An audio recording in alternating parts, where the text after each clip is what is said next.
Hey, we are live here. It is Dave Finale and Real Estate Talk, TGIF, episode 205. And today I have the man, the myth, soon to be legend, Jason Levine from 194 Real Estate, a local guy to me in Bergen County. And Jay and I have become good friends, fast friends with a great Jason got such a great work ethic. We're going to talk about his path, his energy, and everything else. That is a little bit different than most you'll see on this broadcast. Jay, thanks a lot for coming today. Dave, Finale. First off, I am so honored to grace the presence of this screen. I've seen some incredible real estate rock stars. I'm excited to be even in the presence of greatness here. So thank you. And we have become fast friends, but it's because you do truly put yourself out there for agents to connect with. Open heart, open mind. Open book, and I appreciate it, and I'm excited for what we have to come. Awesome. So we're going to get started. We are sponsored by njheroesprogram.com, and we've got some great people like Absolute Home Mortgage that support us, as well as many others. But those are the two things we're really excited about. We'll be right back. Real estate agent, are you looking to acquire clients consistently so you can grow your business and your income to live a great lifestyle? This is Dave Finale and the RE Skill Builder podcast. Okay, so if you probably noticed, I still have not changed the intro with the old logo. We have the new logo here right behind me, RE Skill Builder. And do a quick shout out to my team, the Modern Agent team, which is getting rocking and rolling, doing really well. And of course, people don't realize that I am doing this broadcast now. They know me for years. They still don't. They need you. They need you. They need me. They need me. They absolutely do. Anyway, welcome, Jay Levine, man. It's really cool to have you on here. I'm really excited to have you with us. You know what? This is episode 205. It's Real Estate Talk, TGIF, episode 205. We have done 200, including today, 202 weeks in a row. We've done those 205 episodes in those 202 weeks. We have yet to miss a week. We missed one Friday. We did it the next day on Saturday. That was food poisoning from a banquet the night before. Too much information is true, but here we are. But I do have a quick question before we get started, Jay. What does TGIF stand for? Thank God it's Finale. Of course. Now there he is. You know what? You might get an extra hat today. Oh, I said the hat. Oh, anyway, yeah. So you might get an extra hat today. So anyway, guys, I want to thank you so much, Jay.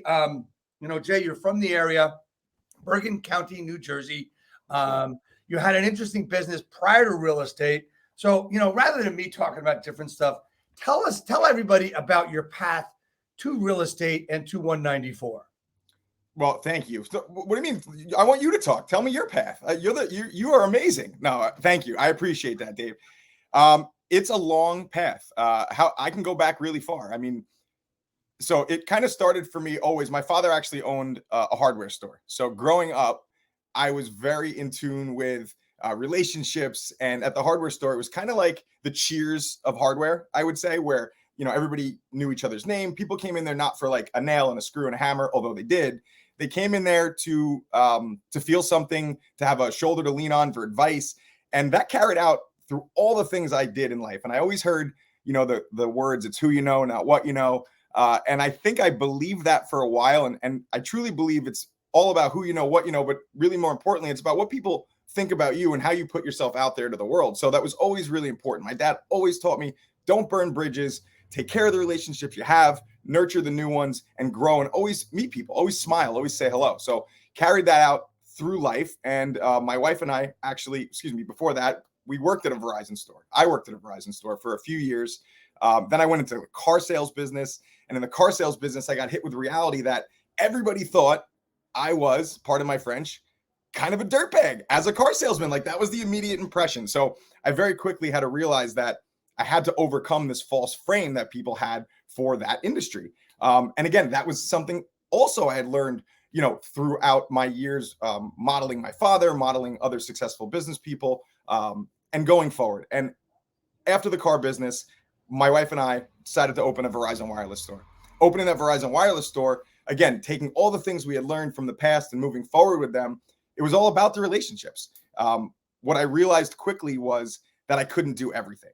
And I was in the front in sales. I was building relationships. I was in the back of the, doing all kinds of paperwork and everything. And it got overwhelming. And in true vulnerability, in 2016, we made a decision to start in the real estate field. Actually, my in-laws were going to sell their house, and I'd always thought to get into the real estate field. And they said, they were very encouraging for it. And they said, Jay, we're going to sell our house and we want you to sell it. And if you're not going to go get the classes, we're going to go hire another real estate agent and move on. So that lit the fire underneath my butt.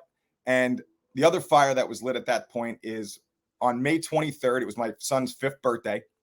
I was standing outside real estate school for the first time, and it was a beautiful day. I remember it was like so sunny out. Birds were chirping. I was feeling good. Aside from the one black cloud that was kind of lurking over my head, which was $250,000 of debt with my Verizon wireless store. And one of the reasons why I knew we had to transition into something else. And I made a promise at that moment that from this point on, it was all about my family. It was all about our legacy. It was all about helping people grow and not doing it on my own. And we got into real estate. We joined with a company. I'll leave that nameless for now. And we got into real estate expecting the team aspect. We're going to build, we're going to grow. And all of a sudden, we kind of felt like we were on a little bit of an island by ourselves. It wasn't quite exactly what we thought was going to happen. And over the next few years in real estate, through tons of training, Dave, in vulnerability, watching people like yourself on Facebook and social media and doing the things that we truly knew worked for us, which was building real long-lasting relationships, not referral-based, but relationships. Like we connect people with people. So over the next few years with real estate, we started to accelerate. And in 2018, we sold our Verizon wireless store. It was September 11th, 2018. Easy to remember the day. And we sold the store and we looked at each other. And it was very ironic because we looked at each other before opening the Verizon store 8 years prior and went, how the hell are we going to do this? And we're like, I guess we'll figure it out. And, it was a little bit different than that going into real estate. We did have it. We were starting to figure it out. And we opened up 194 1 year later, September 11th, 2019. Very ironic. Wasn't on purpose. Just landed that way. And since then, in our first year of business, we did 21 million in sales. We now have 19 agents, family members, team members. We talk about culture. We talk about integrity. We talk about growth. And I'm just so excited to be here to share deeper into my story. And Dave, thank you for letting me share just a little bit about my path getting into the world of real estate. Absolutely, man. I mean, one of the things that I noticed about you right away, which is why we actually connected, was the energy and the passion. One of the things I tell people that I'm going to work with, and I tell them, there's this thing, so there's a quick story. I'm going to tell a quick kind of joke. So this guy dies, he goes to heaven, and St. Peter says, I'm going to give you a choice. You can go to heaven or you can go to hell. So you can spend one day in hell and spend one day in heaven. So he spends the day in hell. He has a great time, drinking, women, the whole thing, right? Loved it. Next day he spends in hell. It was heaven. It was great. It was a lot of fun, relaxed, good. So the next day, St. Peter says, where do you want to go? He says, well, I had such a ball in hell. I want to go to hell. So the guy goes to hell. He wakes up the next day, fire, smoke, and he says, hey, devil, what happened? He says, well, the other day you were a recruit. So one of the things that I tell people is that a lot of people doing recruiting, and I want everybody to understand this, a lot of people are doing recruiting and they're making lots of promises. And you have to make sure that the expectation equals reality. And one of the things, your expectation was to grow this great business, and all of a sudden you find yourself out there, right? One of the things that's real about you and real about me is what you see is what you get. Yeah. The passion that you have, the passion that I have, the passion I have in a conversation with someone that comes to me and says, Dave, I want to work with you. Could you help me? Could you coach me? Whatever it is, that passion in that call, in that meeting, in that Zoom, whatever it is, it's the same passion I'm giving every freaking day, which is what you do, which is one of the reasons we were able to connect the way we did, because you've got this freaking passion. The question I have for you is, why Verizon Wireless? Oh my God. So, okay, this is going back even further now and a little bit more intricate. So real talk, back in the day, in in the late 90s, like beepers were the thing, right? Yep. So I went into my local store to get a beeper, and they also sold Bell Atlantic Mobile. They sold all kinds of things. And I walked in one day with a beeper, a phone, another phone, another beeper, and I walked in and I handed it to them. And I said, I would like to sell this to you guys. And they looked at me like, where'd you get all these phones and beepers? And I had explained to him that I would call customer service for, I won't name the company. I would call customer service. I would explain to them what kind of issue I was having, and I wanted a new phone. And through the maybe not so integrous at that point power of persuasion, I would get new phones, and then they wouldn't want me to send them back. I would keep them. And then so I walked in and they said, do you want a job? Like maybe talking to customer service for us with clients to kind of be a liaison. So I kind of got like pulled into like this new part of the business where I was helping customers talk to not just Verizon, but Verizon didn't even exist at that point. It was still Bell Atlantic, and didn't turn to Verizon. But I always just had an interest in phones. I had a phone when I was 15, which was like 1995. My parents didn't have phones. I had a phone. So it just became an interest, and you know what? It worked. It was local. I was right in town, and it worked out great. But it definitely crafted a lot of what I know now about relationships and about sales. So it was a great experience working in a little bit of a little boutique. Yeah, to me, one of the things, just to use Verizon Wireless as an example, when I met a gentleman that he's a mutual friend who had a Verizon store. I've known him since probably 2005, 2006, and turned out to be great friends. We've done some real estate business together. He owned a Verizon store. And what I learned was that it was much better for me to go to a Verizon store where it was individually owned, like from you, right? Mm-hmm. Because you got service. The people cared about you. When you went to the corporate store, and in this area, that corporate store, I think was always on Route 17 in Paramus. Yep. You were treated as you were a number, mm-hmm. right? And they never really wanted to go out of their way for you. They didn't want to do much for you. You had to ask for everything, even though they're supposed to do it. You had to ask for everything. So the personal service was really big for me when it came to Verizon Wireless. And I'm sure a lot of our viewers, a lot of people that will view this will agree with that. So you went from Verizon Wireless and you started thinking about real estate. Talk to me about what intrigued you. What intrigued you about real estate? Now, was your in-laws were going to sell their house, and you said, just let me do it and let's go forward. Yeah, I mean, they obviously knew that I wanted to get into real estate. It was something I talked about. Actually, what I'm like a lot of the new agents out there, what prevented me most was, I don't have enough time to take the class and do the thing and take the test. Like it was always about, I have a full-time job already. I can't do that. And it wasn't really a matter of time. It was a matter of time blocking. And it was a matter of then shifting the priority so that I could get this done and really kind of knowing at that point what was at stake. And Dave, I want to just jump really quickly back to the Verizon spot at the moment. Sure. That what you just said to me about the corporate attitude and what the perception was at the corporate store, we use that a lot in our in what we would talk about with our clients, was the relationship value. But what that scared me, because I knew it was only a matter of time for the corporate entity to catch on that they have to be more personable in the store level. And guess what? They did. And they are. I'm going to disagree with you, but okay. Well, so the reason why is because now what they're doing is they're actually not, corporate stores are going away. They're being bought by the bigger, lower corporate level people. Now that then depends on that entity's, culture, on how they're going to be in the store. So it does fall back to that, but they've started to realize that the experience that they have in the store is very important. And as a little guy, it was very hard to keep up with the technology and how much it costs to have that experience in the store with, Dave, my last year in business, my December phone bill, like order from phones, $400,000, in inventory that we had to supply to sell. And that wasn't to make, to make 200,000, that was, you know what I mean? That was, you were selling them at cost.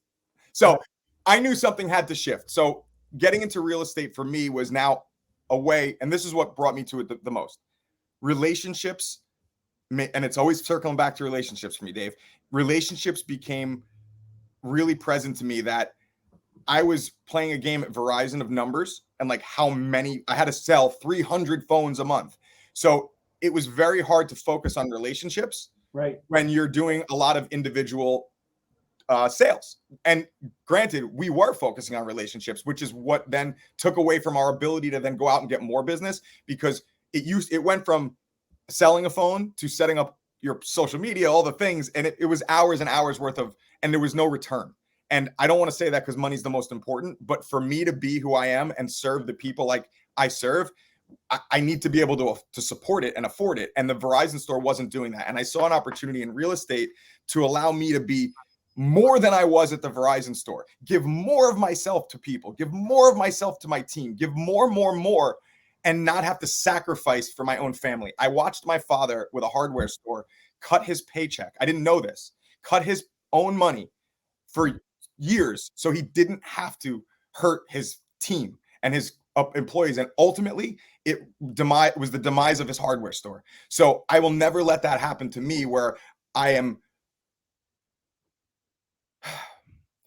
don't have the ability to separate myself, but at the same time, be able to put myself out there fully so that I can support people and get them to where they want to be. I have realized getting people to where they want to be is fulfilling, not only in mind, body, and soul, but it gets me to where I want to be too.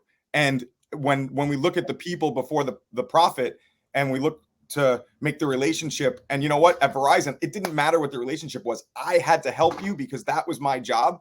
Right. Now I have the freedom to work with people that I love and care about and that want to work with me and accelerate. It's incredible. So, you said, and it's in the promo that I posted, you said, real estate, I'm reading it right from the promo, real estate is a relationship built on trust, transparency, and integrity. And basically, I think you've just encompassed, everything, all of that in there.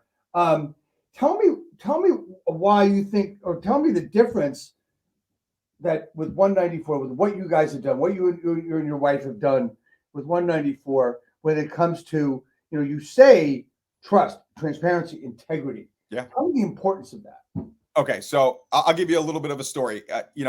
My integrity has always been a large part of what we do in all the businesses that we have. Again, coming from my upbringing, my grandfather owned a hardware store, my father owned a hardware store, and it was all about that relationship and that integrity. What allows us to, really accelerate and what really live the life of integrity and transparency. We all sell real estate, right?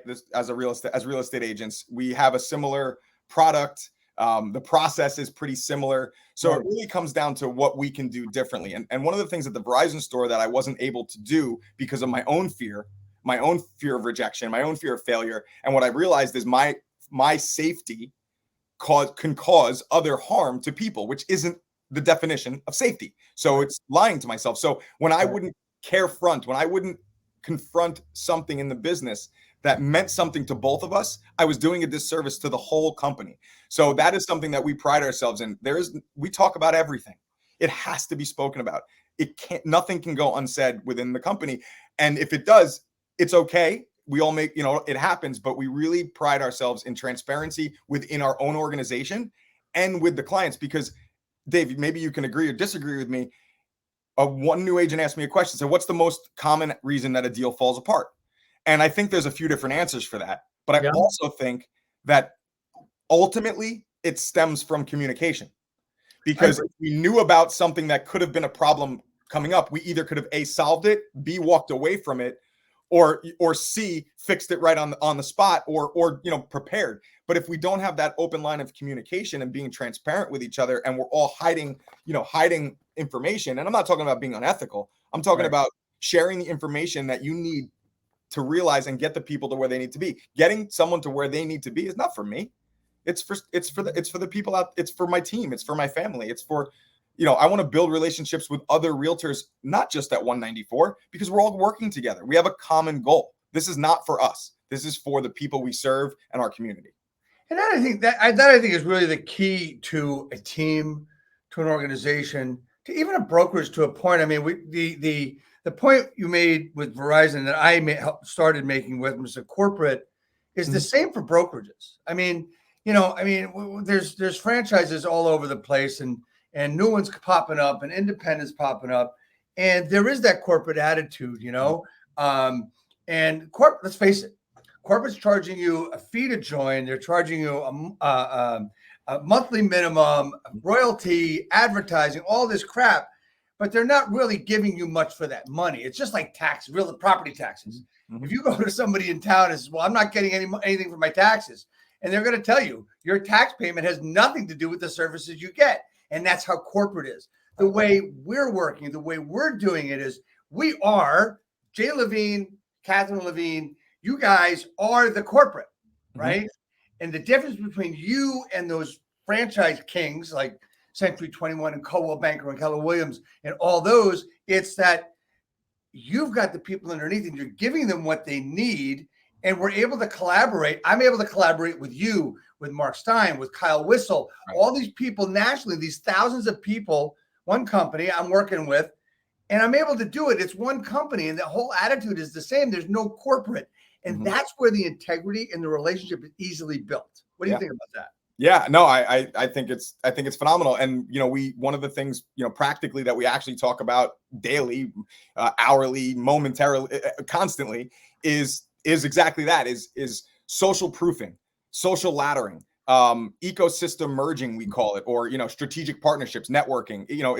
We don't use the term networking within our organization because, networking is a little broad and sometimes it has could have a negative connotation. We're very conscious to our language and how we speak to people and what we put out there. And I'm not saying that we are cautiously like holding things back. I'm just saying we're intentional about the language we use and what we do as agents. And we like to meet intentionally with people like Dave Finale, people that are like mortgage brokers, like divorce attorneys, like estate planning attorneys, like title companies, like all the people that are in this industry. We can be partners. And I don't mean partners I mean partners in many ways, right? But realistically, if we can connect, if our ecosystems can merge a little bit, and now instead of it being a Dave and a Jay relationship, it's Dave's one of Dave's people in his ecosystem can connect with one of Jay's.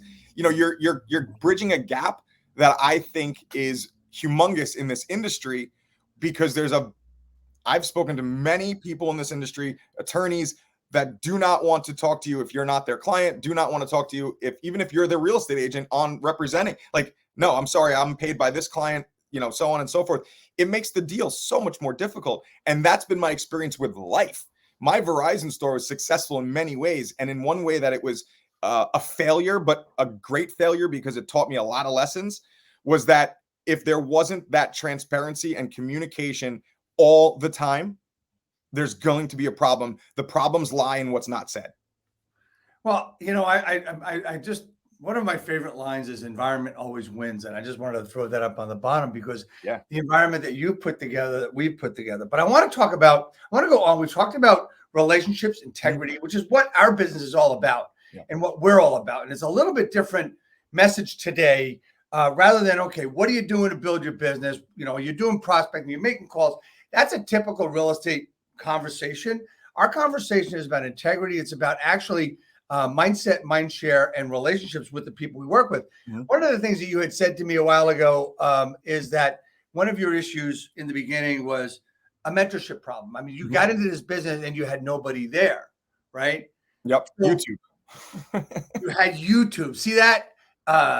You had YouTube, and then as time I was watching TF every morning for a couple of years. Well, yeah. Well, it's there. See, one of the things people don't understand is that, oh man, you know what? I don't know how to do this. I don't know how to do that. Hey, you know what?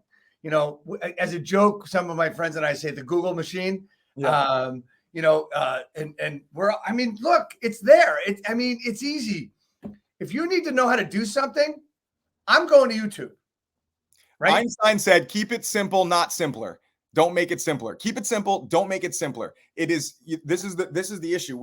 Our egos, and we could talk a little bit about some of the things that we've done, that are successful in bullet points quickly in that sense, about what we do, circle prospecting, picking up the phone, knocking on doors, getting out there, intentionality around who you talk to and what you could work 20 hours a week at 95% efficiency and be better than working 60 hours a week at like a 25% efficiency, because we're tricking ourselves into thinking that we're working and we're creating dopamine by doing, activities that feel like work and they don't produce any outcomes. So I want to insult some people right now really quickly. It's like when I talk to agents and I know they've done, 6 to 20 deals. And honestly, I mean, 20 is a nice number. You're making a good living, but it's really not most potential. And I say to them, so how's everything? How's business? I'm busy.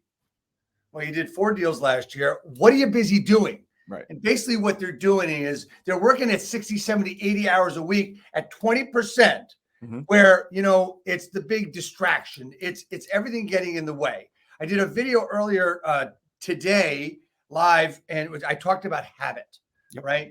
I watched it. What's that? I watched it. Anything that you see, anything that you do is a habit. Anything that you want, you can make into a habit. So if you want to be really busy doing 6, 7, 8, 9, 10, 12 deals a year at 60 hours a week, 70 hours a week, go for it. If you want to turn that 70 hours a week into 30, 40, 50 deals a year, you can do it too. Oh, that's so hard. I remember when I had my brokerage, it was difficult for many people to fathom doing 20 deals. And a person doing 20 deals, they were a top agent. That's bullshit. They're not a top agent, man. I'm sorry, they're not. It takes a lot of hard work. And this business, to be honest with you, is difficult to get started, but easy to continue, in my opinion, right? It's just having the right guidance, the right models, and going forward from there. Talk to me about modeling and how that has helped you and what you've been able to do. Yeah, no, modeling is important. So what we teach here at 194, I don't want to say we teach here. What we, part of our culture, what we train, what we talk about all the time are 3 pillars. Influence mastery, so being able to get somebody to go from hello to yes with integrity, all based on integrity, but hello to yes. There's process mastery, which is the how, what you're looking to do with the outcome. And then there's self-mastery. The self-mastery is really to get yourself to do all the things, because without self-mastery, you're just good at getting people to say yes, you have a good process, and you never do anything. So you need that self-mastery to actually get yourself up and do the thing. So within the process mastery side of things, it's I lost my train of thought for a second, Dave. Repeat that last question. Sorry. Mastery. Modeling. So within process mastery, my fault. Within process mastery, you have 4 pillars. You have modeling, you have time blocking, you have innovation, and then you have maximization through measuring and monitoring your numbers. So in process mastery that we're talking about, it's modeling.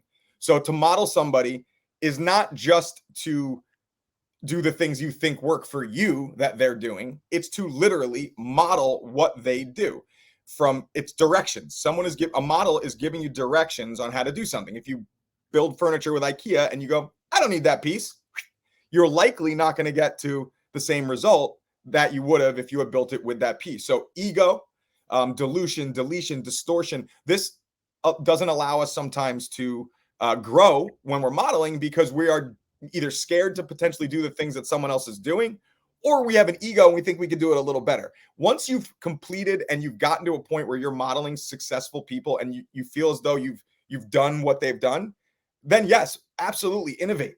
Start, you don't want to hit the ceiling, start to innovate. But until you're doing what that model is doing, I wouldn't go and if it's a good model, I wouldn't go and try to change the wheel. And that's what I think stops people from success, is they model someone and then they change the whole thing around to make it what they want, to make themselves feel safe.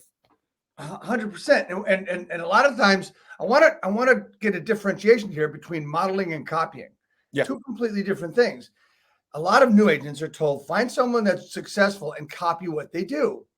Well, you know what? The problem is that 95% of those people that are doing the copying are only seeing the tip of the iceberg. So when they see a successful agent post, I just sold this house, or I just got a new listing, I mean, that if it's a successful agent, that's just a really small piece of what they're doing. There's other stuff they're doing. And those 80%, those 90% agents, that's all they're doing. They're posting, I just got a sale, I just did this, I just did that. Notice the key word in all of those sentences, right? No one gives a shit about you until they know you give a shit about them. There it is. So, I mean, there's other ways to say that, but no, I think that's what I said in the beginning. Like, it's not who you know, it's not what you know, it's what people think of you. And if people feel that they have a connection with you, they're going to feel as they're going to trust you. And we say this all the time. It's not about me. The result is not for me. You need to see your future in me. I need to see my future in you. This is a 2-way street, and we have to be aligned. And I think a lot of the new agents out there, and we talk about this again every single morning. We huddle every morning 9 a.m.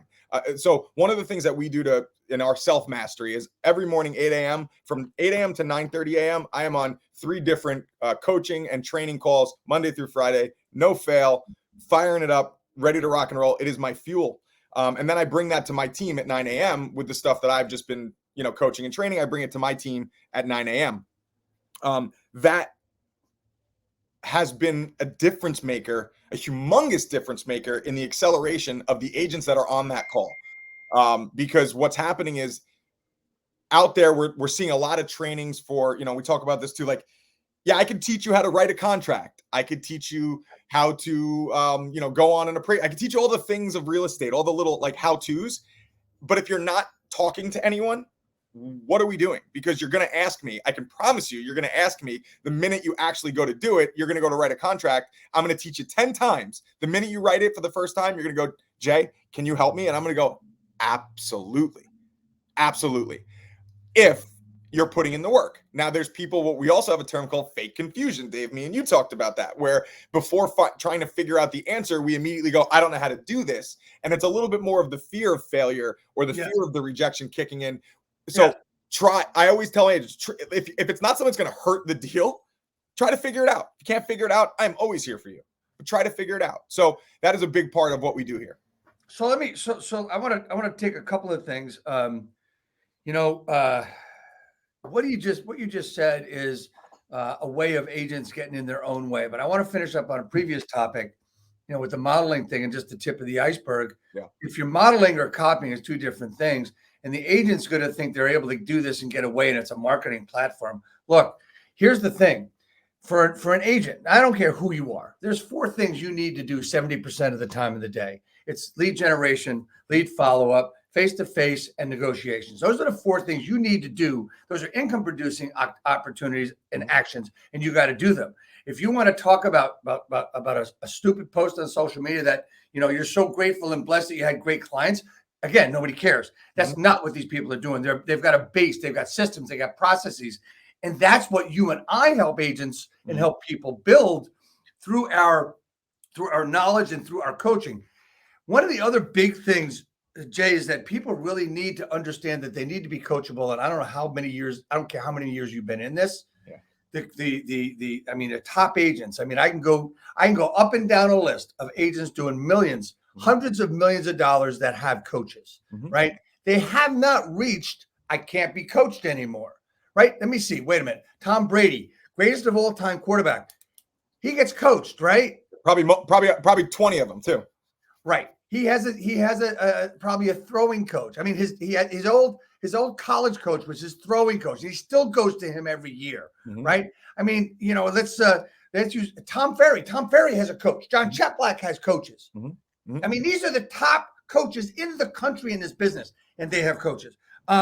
So one of the things you talked about, and I think you mentioned it quickly, and I want to mention it quickly as well, that there's a way to keep your discipline in check. And you mentioned time blocking in passing earlier. How important has that been for you to grow your business? It's vital. It's everything, because if you're going to leave it up to chance, especially in real estate, there's so many things that happen. And I think what time blocking, where people fail in time blocking, or where they struggle with time blocking is not like, the end all. Things are going to happen that are going to disrupt your time block. It's when that happens, being able to recover and just get back to it. When it starts to happen reoccurringly, then you have to reassess your time block. So for me, time blocking is vital, but part of time blocking is what we call ECD time, executive creative decision-making time, where I check in with me, the executive of my life, not just my business, but my own life. And I look at my time blocking and my scheduling, and I make sure that it's working. So you have to not only time block, but you have to then time block to time block. Right? It sounds crazy and redundant, but this is what you have to do. If you want to be the CEO of your life, your business, real estate agents, you have to be accountable for this stuff. We're here to help and grow you. But at the end of the day, you're business owners, and you have to lead that way. We lead leaders to lead other leaders. That is it. Like, we are all leaders in this company, leading other leaders to keep going. Yeah. And the important part is, you say time block to time block. Man, I tell you what, I didn't know what I was calling it before, but I wasn't calling it that, but that's exactly what it is. Right, on a daily basis, what I do is I have my block set up. Mhm. So my process, this is just an idea for anybody who watch this or for anybody is really simple. I got my time block set up for prospecting, for content creation, etc. And what I do is I look at those and I say, okay, what do I need to accomplish in those times? I make a list and then I assign it to the time block. It's almost like I've got from one column, I bring it over to the time block. I do that first thing every day. I'm making the list the night before, what happened during the day, and I'm putting that list first thing in the morning, and I'm setting my whole day up. I can't miss anything out. Now, people will say, and the biggest problem with time blocking, Jay, is, in my opinion, is distraction. They don't have time. It's those squirrels, right? So I have what I've done is I've taken coaching from my buddy Say Kupile, and one of the things that he does, and he has what's called a bum out book. In his bum out book, I have a separate journal. I have journals for everything, but I have a separate journal where I write down anything that comes to my head, right? Anything that comes into my head that I need to get done, and I write it down. And then I have an hour where that's what I go into. It's my other things that I didn't think of yet, right? Now, some of those are big picture items, so they get blocked for themselves. But it's important for you guys to know that a pen and a piece of paper will cure your distraction issue. Yep. Right? Let's remember something. If you write it down, you've downloaded it. Right? If you download a document from a computer to your hard drive, it's there. You don't have to worry about it. If you take a pen and you write something down, remember, writing is the doing part of thinking. So it's really important for you to write shit down, and that will help people get out of their own way, because that's one of the things that has helped you, and you help new agents to get out of their own way. Some of the things that you do. Talk to me about getting agents out of their own way. Yeah, well, you just said you hit the nail on the head with your morning routine. I mean, that's the start of the day. So what we call ECD time. We recommend to our agents 15 minutes a day in the morning to set yourself up. ECD, a half hour a week, and a half hour, like pick a weekend where it's like a longer, an hour, where you really dig into like other things and figure stuff out. And then you do it monthly, maybe for one day. Like pick a day where you're going to like be the executive of your business and figure out the future, figure out what's going on. And what'll happen is you think now, like, I don't have any, what am I going to sit down and like, do with myself for that time? But if you're doing the 15 minutes daily and the hour a week, focusing on your process, focusing on all the growth areas, rate yourself in what you do. Rate yourself 1 to 10. Whatever you want. We have categories, which I'm not going to go over right now, but like whatever you want to rate yourself in it so that you can keep track and accountability for yourself and see where you need to fix leakage in the piping, so to speak. So that's big for us, is our morning routine 100%, which includes our huddle. I want to add something to that, right? Please. So rate yourself on a 1 to 10. All right. Just take it one step further. I want agents, when they do something, I mean, you can do this every day. You can do it every week, at worst every week, not every month, because that's too far out. If you rate yourself on a 1 to 10, you give yourself a 7. I want you to step back from that page where you wrote down the 7 and say to yourself, how do I make myself a 10 in that? When you look at that, honesty needs to come out of your head and say, okay, I didn't do this. I could have done this. Yep. And I think that's really, really important. Yeah. And it will help you build discipline and eliminate distraction. What do you think of that? Yeah, no, I love it. That's step 3, innovation. You want to be able to innovate. What you're doing is you're measuring and you're monitoring so that you can actually have something to innovate on.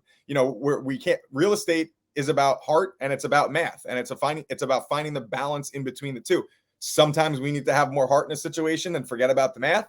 Sometimes we need to have more math and not forget about the heart, but we need to have more math and make more sense to us logically. So I think it's just finding that balance sometimes within that. So yeah, I agree. So in the morning, after we've done our ECD time, after we've kind of time blocked and set ourselves up, I spend most of my day connecting with either potential buyers or sellers. And how we do that is through, some of the typical ways that you can do it through, for sale by owners, through expired listings. Obviously, there's very little expired listings There's a lot fewer expired listings now with the market being the way it is. So we circle prospect. We're constantly calling and reaching out to people within the area where we already had a deal.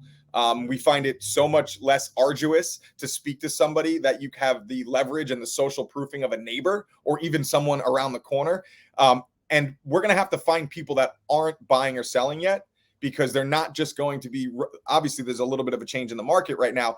People aren't just running to you to sell their home. You're going to have to go find them. You're going to have to go do the things. You're going to have to be out there on social media. You're going to have to connect with local business owners and connect with, like I said, divorce attorneys, estate planning attorneys. We have a good relationship with a judge, and we are appointed on divorce cases frequently not just because of the relationship. The relationship came through an experience, a shared experience together that allowed him to see we were the right fit for his clients.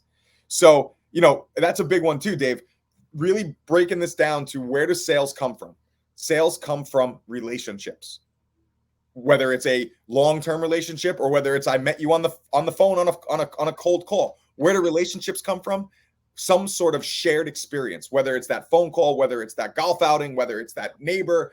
It's a shared experience. That starts everything. We have to be out there sharing experiences with ideal partners and ideal clients. All right, so I'm gonna take the devil's advocate spot here when it talks about shared experiences and relationships, and I'm gonna look at an agent that might be new or might be stuck or just getting going and say, Jay, that's easy for you because you've been in the business a while.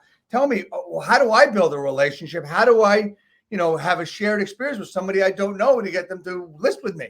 Yeah, amazing. So first off, let's dissect that just a little bit. You're a new agent, fine. You don't have the network, fine, maybe. Do you get a haircut? Yeah.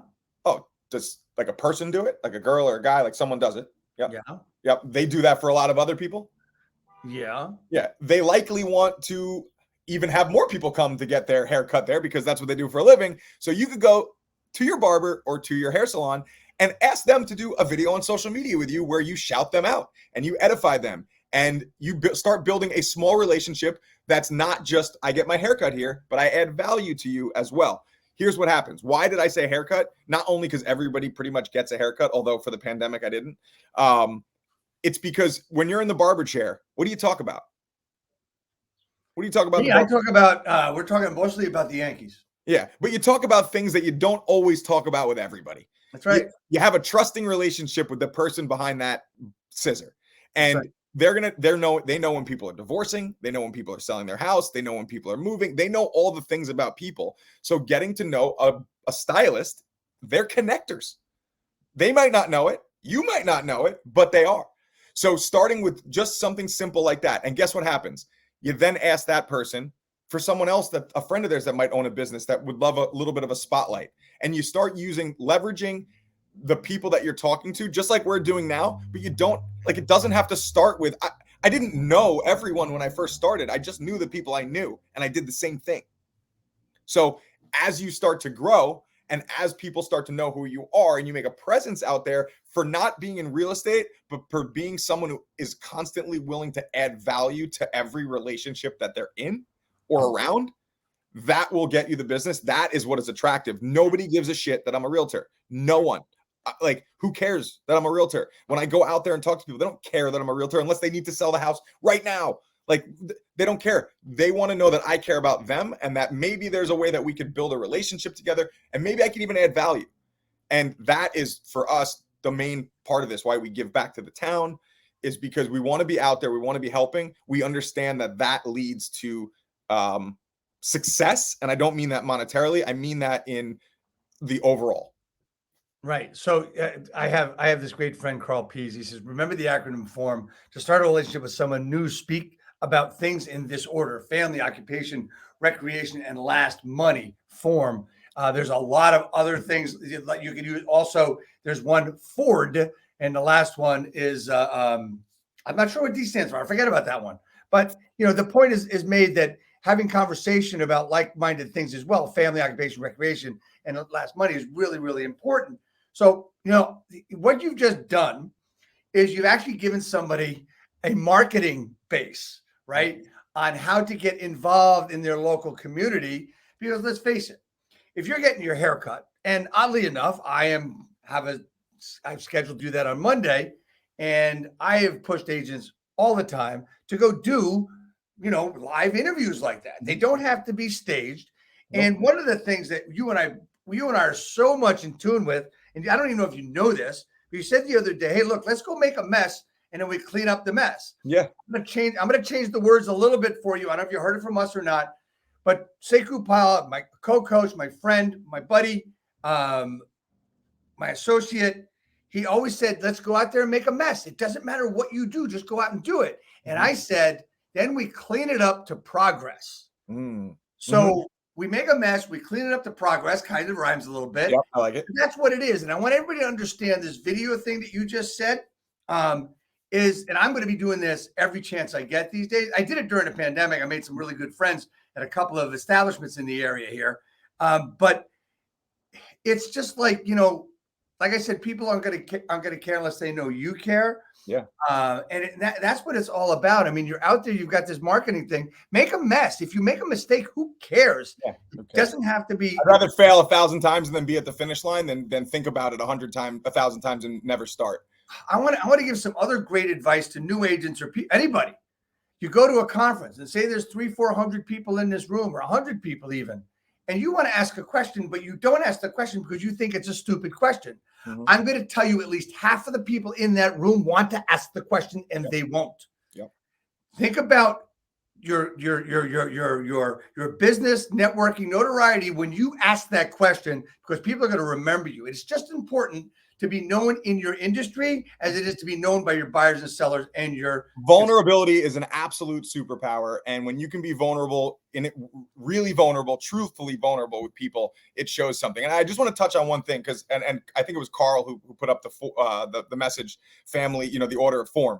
And Carl, I'd love to, let's chat. I'd love, Carl, peace, Carl. I would love to talk about this because I totally agree with you. And I also think that if we do something like this, we may break rapport with people if we're not listening. Because for me to know that I'm going to be talking about family, occupation, recreation, and money in that order, I may miss something in what I'm doing and actually break rapport. For us, what we do, and this is, again, not right or wrong. I don't want this to sound ego. It's just some of the distinctions that we have or that we teach here is that there's 5 steps to building rapport. There's 5 questions. Where have you been? Where are you now? Where are you going? What is working? And what are the challenges? Okay. You start with, and this is a question, I'll give a tip out there for everybody that I use when I walk into a listing appointment, and it's a very atypical question. And I even frame it as a strange question potentially so that they are ready for it. And I say, when you bought this house, can you tell me what it felt like to go out there and look? Right? And what happens is you now have taken a ride in a time machine to however long ago it was. And do your research, people. Don't ask that question. They bought the house last year during the pandemic. You know what I mean? I mean, you can, but what we're trying to do here is really get to the past, because they're going to tell you exactly what you need to talk about. Right. They're going to tell you the story of the house and why they bought it. They're going to tell you. Nobody says anything they don't want you to know. And if you ignore it, and people ignore a lot of things because they're afraid of, hi, Dave, I'm calling you because, blah, blah, blah. My wife, my husband just died and we're selling the house and this, and then they go, and you never truly acknowledge that. It's because you're afraid. It's uncomfortable. We have to get comfortable with the uncomfortable. And, we feel this way. This is one of the things that we really talk about a lot in our communication is ask the questions. LAVA. We have an acronym, LAVA. Listen, acknowledge, validate, ask another question. Listen, acknowledge, validate, ask another question. So I want to, that is so in tune. A lot of things you're saying is so in tune with what we do. Is I talk about active listening, right? Active listening is really simple. Active listening, if you do this every time you talk to somebody, you will be their best friend. It's ask a question, listen, repeat the question, approve of the question. You don't have to agree. You can approve of the question, ask your next great question. If you use that, or you use LAVA in every conversation you have with a buyer or seller or a prospecting call, they're going to think you heard them, or they're going to know you heard them because you're going to show you heard them, right? Validate. That's what you said. Validate. Proving, right? So listening. Right. I'm not agreeing with you. I'm agreeing that your feeling is real. Right. So if you said, Dave, you know what? I don't want to work with realtors. I don't want to pay a commission. You don't want to pay a commission?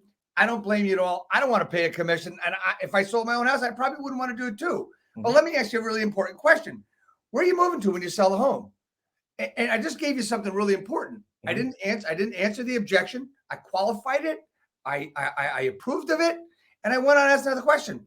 I didn't answer anything. Dave, let me ask you a question. If you know, we have a term, we call it false framing. And a lot of times we'll come into a situation. This happened to me at the car dealership every single moment of every single day at the car dealership, where they came in and said, oh, you got to go deal with the scumbag car salesman, right? You got to go deal with blah, blah, blah, blah, blah.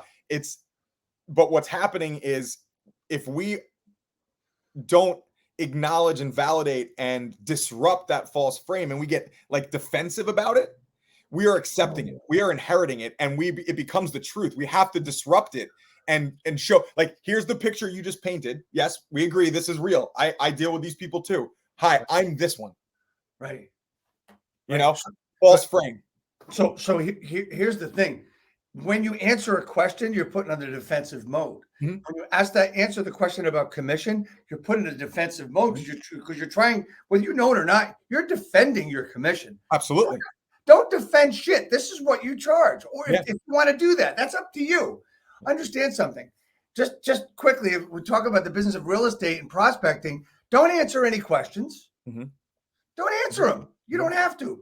On a phone call, you're there to build rapport, listen to these people, get data, because let's face it, we need to know what's going on in their head compared to the market, and that's data collection, right? And then lastly, we want to get an appointment to keep building rapport. We need to be in rapport all the time. Does that make sense to you? Yeah. So it makes perfect sense. This is what we do out there. And there are, for what we teach is that there is, you know, the first step is to build rapport with people. You got to ask, you got to be, and it's not a script. There's no scripting here. The 5 questions I'm talking about can be asked in any which way. It is just past, present. So like, where you been? Where are you now? Where are you going? So like, let me ask you, Dave, forget like the dollar amount, forget what the sale is, forget all those things. You just told me about, you know, your daughter and your son, and how important it is to move through the house. Like, what does it look like for you in the future if you had it all your way? Like, again, forget money. Just close your eyes and the hand on your heart. Think about it for a second. Like, aspirational energy. So we talk about 4 energies during our conversation. There's fun, there's aspirational, there's a goddess, and there's Zeus. Fun energy opens up listening. Usually start with some fun energy because it kind of diffuses the situation. Aspirational, like truly moving into your heart, like seeing the future in what we talk about. And it's not fake. This is real. This is passion. But if you don't speak like this, it can be taught and trained and learned. And this is the biggest distinction for me in the last 2 years, is that I didn't know that what I did wasn't just Jay Levine being Jay Levine, which I was told all the time. Oh, you're just got the gift of gab. You're just, you know, just this, just that, you know. No, it may be some of that. It may be inherent. It's learnable. There's language behind it. And we teach it every single day. And we're seeing the acceleration in our agents. And you know what? I'm an agent, but I don't take pride in the numbers that I do personally, because we own a company and we're looking to grow our agents. We made a conscious decision that when and I'm not going to go into like commission talks here, but we made a conscious decision that our agents are going to get credit in many different ways for what they do, right, even if the initial relationship came through us, because we're looking to build together. I don't want to, like, I would love to be a platinum agent, but I could also care less. I want to create platinum agents. I don't want to be one. Right. We want to create millionaires. Yeah. There you go. That's it. I don't need a status. I don't need any of that. I want to create legacies and impact the world, impact people, and change the way we do business in this industry with each other, because it's relationships first, it's people first. And if we learn to work together and we learn to open up our communication with one another, this business is going to go a long way. And we're not going to have to worry about any, purple bricks or any company trying to get rid of real estate agents. Yeah. And that's, I mean, you just hit the nail on the head. They're always going to need the personal touch. Right? Yes, we can make offers on homes sight unseen. We can do it virtually, and that is a very great tool that people have stopped using. Had a conversation with a woman from Baltimore, Maryland today, reference to content and stuff, and how she starts every deal she does it with a quick Zoom meeting to get a great relationship going, to understand each other. Then they meet in person. It's a great method. It's called virtual real estate. It's a great way to do it. And that's what that's really important, because we want to be able to do business with those that are high tech, low tech, and no tech. And it's really important to absolutely do that. Jay, you know what? The hard part about this is that we're over the hour that we had. I mean, it's just like crap. What the hell happened? Should we do a part 2, Dave? Should we have like a mini series? We're gonna have to do that. I think we're gonna be able to do that in a few weeks. You and I, we can do it. We'll do it side by side. Yeah. How do we come in? I want to go in studio. Like, let's do an in studio. We can do that. We can do that. We'll get a topic and we can do that. We might even make it a regular thing. You never know. Can I offer a challenge to anybody listening live or on the replay? So, we talked about a lot of stuff, and, we'll get deeper into it. I'm excited to get deeper into it. And there's a lot more. Like, I'm telling you, like, what we talked about here is just the tip of the iceberg. I got books and notes on distinctions within this, but something practical that people could take away today. Write this down if you're out there listening. Start with, there's 4 steps here. Okay. Start with building rapport. Ask them in your own words where they've been. Where are they now? Meaning, what's present at the moment? What's the future look like? What are some of the things that are working? What are some of the things that are not working? Once you can understand some of the things that are not working, just a cliff note, usually people, once they're talking about what's working, immediately automatically go into what's not working. Sometimes they don't even talk about what's working because they're so present to what's not working.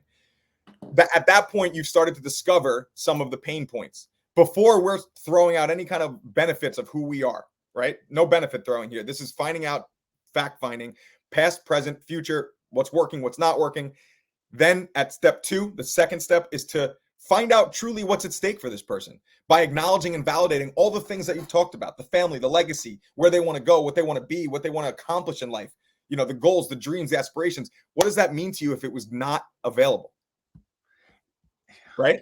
Absolutely. What does that mean to you if it's not available? Step 3, at that point, once you've discovered what truly is at stake and what they're even looking to say yes to, at that point, you can move into who you are, your heroic, unique identity. And then at step 4, not closing. We do not close people. We close doors. That is it. We come to an agreement formation. We agree with people. Dave, if I said to you, I just closed so-and-so, how does that feel as opposed to I just came to an agreement with so-and-so? Completely and totally different. The words we use are really important. I'm gonna give you a couple other things really quickly. Yeah. People say the line I hate the worst in this business says, "I'm never too busy for your referrals."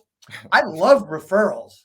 Hey, stop doing it. If you can hear me, stop doing that shit, because we're not in the 70s or the 80s. No, right? No. Here's how you say it. Step in the trunk, ma'am. Step in the trunk for a moment. That was the car sales bit. They would get you to step in the trunk and close. Hey, look, you can fit in the trunk. Buy the car. and here's the way to say it, which I coach everyone on. Hey, if you know anyone that I can help, like I've helped you, let me know. Mm-hmm. Mm-hmm. That's it. And lastly, for me, you're hitting the nail on the head on so many things with agents, and you really need to listen to this. Number one, you said 2 things, and I want to go a little bit of different things. What's working? What's not working? What am I doing? What should I be doing? That is a way to look at your day every day. What's working? What's not working? What am I doing? What should I be doing? Yep. What worked for me today? Yep. Look at it that way. It's a way to keep going. Anyway, those same questions that I just asked people, we ask ourselves every day. And 100%, Dave, I'm excited for the next conversation. We're going to cover a lot of stuff. Woo! Yep. So here it is. Someone says that we're in. We want to send her a friend request. Certainly will. We're going to write that down. Luna in the house. Luna, as long as you're not going to like spam us with air duct cleaning and I don't know, Dave, I run a Facebook group and all I deal with is per hour workers and air duct cleaners that want to post on Facebook. Yeah, and then we also got the Bitcoin people and be careful you don't get conned. Anyway, Jay, we've got your Instagram handle hanging out, and we've also got your contact information, your phone number. Any you want to? I mean, just tell people how. There it is. All your stuff is there. You can see it. You got a phone number. You've got his website. You've got his email address and his Instagram handle, as well as on the sides for both of us. Jay, last word for you for today. My final here is whether you're new in real estate, whether you are an attorney, whether you're anything to do in real estate or anyone, and you want to reach out, I would love to connect. I'm all about the connection, all about the relationship.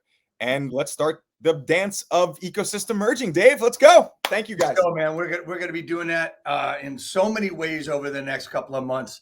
There's so much great stuff coming from Jay, from myself, from this broadcast. You know, like for instance, next week we have, you know, we try to get different people on. And next week we have this Ruth Katchen coming on. She is a coach and real estate trainer from Colorado, and we connected on Instagram. And you know, it's just going to be a great conversation talking about different parts of the country and how different people do different things, right? And I want to thank everybody for coming on today. Jay, especially you, of course. And hang out for a minute, Jay. We'll be right back to talk to you. Hey, Dave, one last quick thing. Anybody also too, I wanted to say too, the shared experience. I love sharing experience with people, and Dave's been on my show as well. So anybody interested in having some fun real estate conversations, please, you know, reach out. I'm here. Well, I want to thank everybody for coming on today and watching us, and we'll watch the replay. You know, we're going to end it with, you know, I loved this that we had done. That was our promo photo. It was a different one of me too. I really loved that. And everybody, thanks so much for being on today. And I was ready for your wife came on too. We'll have you and your wife on again. I was ready. Here you go. There you go, buddy. Welcome, Katherine, to the show. There you go. There you go. Awesome. Thanks, Dave. You're welcome. Hey guys, everybody. We'll see you next week with Ruth. We're going to be in a different location. We're going to be in a different place next week. We're actually going to be in Dallas, Texas at a conference, the Sphere Rocket Conference. Take care, everybody. Take care.